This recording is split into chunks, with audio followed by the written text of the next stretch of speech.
Hello दोस्तों, नमस्कार। कैसे आप सब लोग? दोस्तों, बात करेंगे सिल्वर पर। जैसा कि आपको पता है, सिल्वर आज टूटी है, अच्छी खासी टूटी है। मंडे का दिन है, 5-6% टूटी है और लगभग बात $63-64 के आसपास आ गई है। और ये क्यों टूटी है, इसका सबसे बड़ा कारण है कि जो इन्फ्लेशन है वो बढ़ रही है और फ्यूचर में फेड अपने जो इंटरेस्ट रेट है वो बढ़ा सकता है। इंडिया ने भी, जो आरबीआई है, उसने भी अपनी इंटरेस्ट रेट को होल्ड किया है और वो महंगाई देख रहे हैं। अगर 6% के ऊपर जाती है, जो भी 5% के ऊपर चल रही है, तो हो सकता है वो भी इंटरेस्ट रेट बढ़ा दें।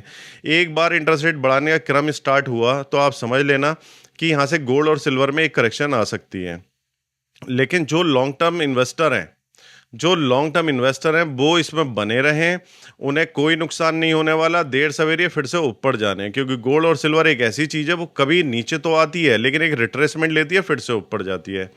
दोस्तों, अभी क्रूड ऑयल महंगा हुआ हुआ है और इस समय वार की स्थिति पैदा हुई है, तो इसलिए थोड़ा सा ये असमंजस्य की स्थिति है।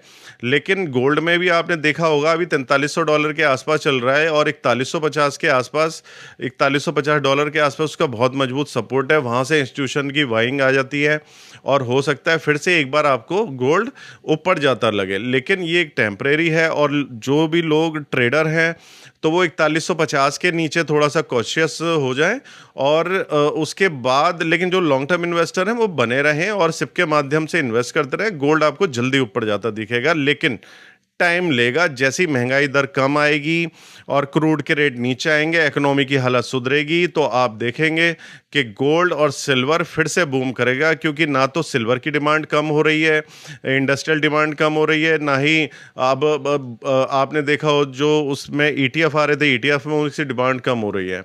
और जो हमारे सेंट्रल बैंक हैं वो कंटिन्यूस बाय कर रहे हैं। दोस्तों, चाइना भी खूब भर भर के बाय कर रहा है, तो आपको इसमें घबराने की जरूरत नहीं है। जिसके पास भी गोल्ड और सिल्वर है वो लॉन्ग टर्म के लिए बैठे, वो अच्छा प्रॉफिट देके जाएगा जैसे वो पास्ट में देके गया है। दोस्तों, गोल्ड और सिल्वर में बने रहें और जो भी करें आप सिप के माध्यम से करें। धन्यवाद।